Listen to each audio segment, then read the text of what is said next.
Wow, now talk about ending the album on a high point. Johnny, I gotta ask, did you run out of air at the end there?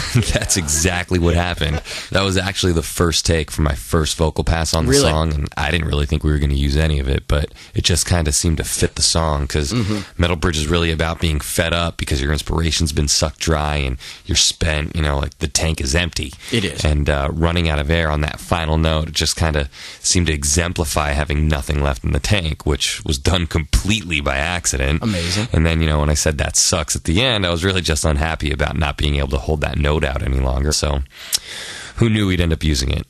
So explain to me something, guys. I can see where all the other songs got their names, but Metal Bridge, where's that come from? You know, DJ Joyride, you're completely tripping with this question. But I got this stuff from you. No, it's good. With the question? Yeah. Oh, my bad. Well, okay. No, but it's a good question. It's a okay, good question. moving on. I get it from my friend Jimmy. It's acid. It's from down the street. So the bridge is usually the third part of the song. Indeed. Connects the middle to the end. It's true. Usually hear it once. You can verify that on Wikipedia. Yes. Yeah. The song's a punk song. It is. You know, we talk about inspiration and motivation, and it's, you know, a little bit serious. So we got to the bridge, and we wanted to change it up. So we said, why not, like, just get crazy and do something completely different? Totally throw people off. So we're like, let's play metal. Right? Wow. Which is on the complete opposite end of the spectrum. And now it's become the metal bridge. You get it? And so it's become the defining feature of this song here. Not really, just the title. That's amazing. You have blown my mind. No, you've blown my mind. You're welcome. No, stop, please. That'll be $5. And well, who's blowing the donkey over in the corner? Candace. What was that, Candace? Now, if you're just tuning in, you just missed the world premiere of Warner Drive's new album, KGO. But don't worry, because we're going to play this whole thing again in its entirety later on tonight when my favorite, DJ Sweetheart Samantha Swallows, that's a mouthful, comes in for her show later this evening. Now, it seems like you guys have this whole station on lock. I mean, all of our DJs, they're in a frenzy over this new album. So, just remember, you heard it here first on Pirate Radio's KGO. Okay, so now back to the important stuff, the band. What was your favorite part about making this album? So Jimmy, right? Joyride.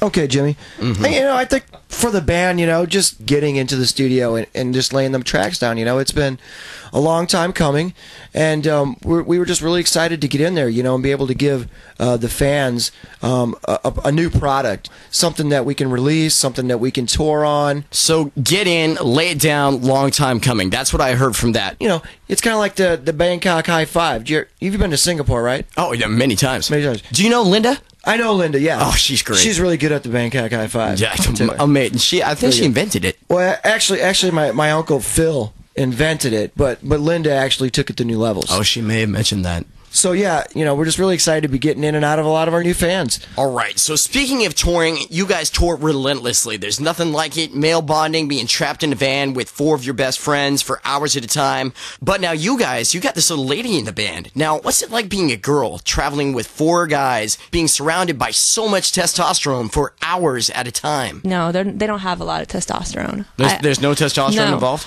I have to protect them sometimes. Like, really? People want to beat them up. Really? Yeah. I also have to carry all their gear. Are you writing a book? I am actually. Fantastic. Yes. And when does that come out? Probably pretty soon. It's going to be titled My 4 Sisters.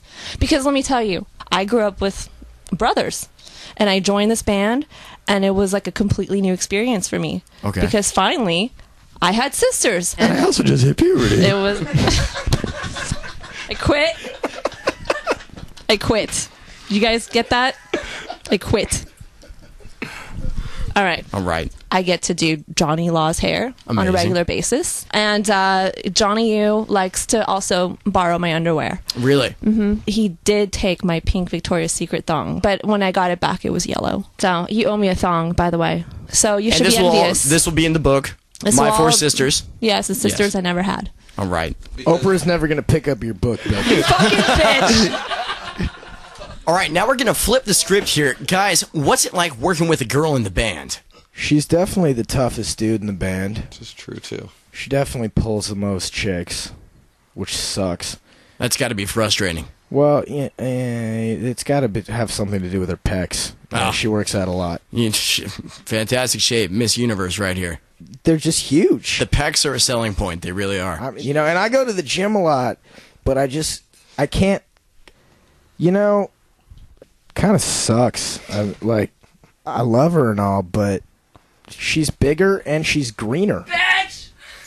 Well, we're going to take a short break here for a word from our sponsors, but don't go anywhere because we'll be back in 2 minutes with Warner Drive on 98.4 KGO. Junior Bodine here for Sausage. Just here to tell you that here at Sausage, we pride ourselves on the way we make our sausage. You see, other sausage companies use corn and wheat and fancy big feeds like gluten and monosodium chloride hexatate to feed their sausage.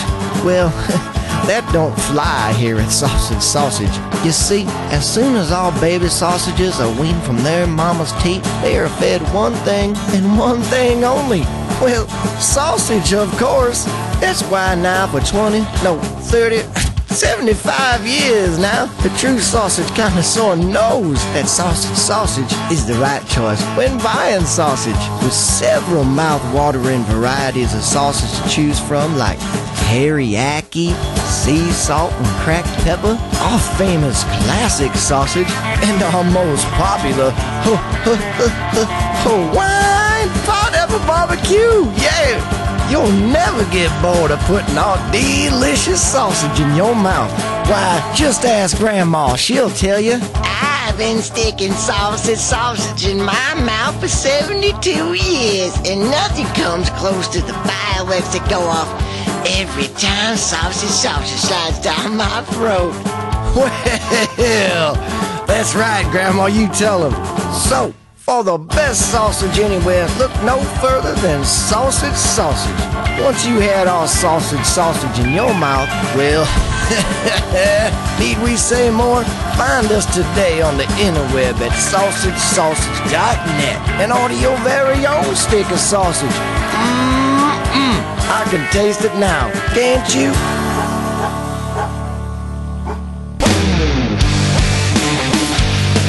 We are back with Warner Drive in the studio, and you're listening to KGO, California's preeminent pirate radio. Okay, so Johnny, we're giving you 10 seconds or less to describe each song on this album. Clock starts now. KGO. KGO, rebelling, listening to what you want to listen to and not what radio programmers are spoon-feeding the public. Damn the man. How about faking smiles? It's about putting on a front, putting on a smile to make it seem like everything's all right when inside you're really dying. Okay, now what about the whore?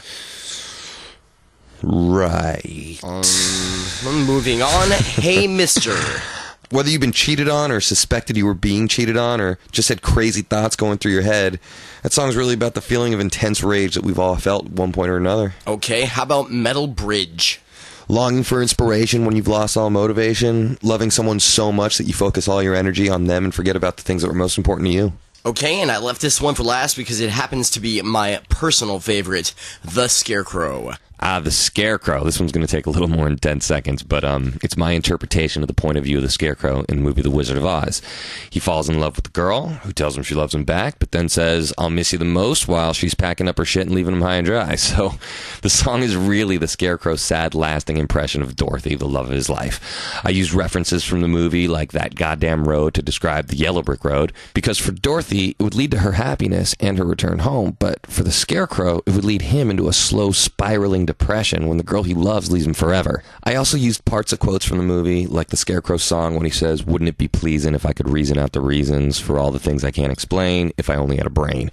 There's references in the song like "downtown to the city to see, the man who made my misery," which obviously refers to the Emerald City and the wizard who ultimately is responsible for sending Dorothy home and the Scarecrow's inevitable demise. There are lines like "Downtown there's a man with the means, and so we go to the city of dreams," which is about the seed of hope that was planted in the Scarecrow, that if he saw the wizard desert and got a brain, then maybe he and Dorothy could live happily ever after. I say things in the song like the king and the Tin Man gleam, which obviously refers to the lion and the Tin Man and how they got what they were searching for, while the poor Scarecrow's left without anything, missing his one true love.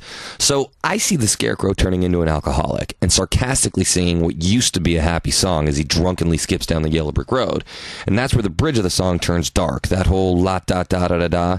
That's something that I'm using to portray a happy song, but sung over a minor key and chord progression to make it sound dark and no longer happy.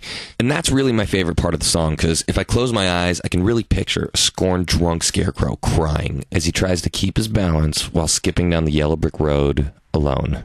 And then the last line of the song, whoa, whoa, I am the Scarecrow, that's just the final realization that now that he has a brain, he's no better off than when he started this journey in his love affair with Dorothy, except now, with a brain, he's cursed to remember it for the rest of his life. And he can actually make sense of how true love stabbed him in the heart, which I guess really isn't such a big problem, because he can always just take the Tin Man's heart when he goes on a drunken murder spree through the land of Oz!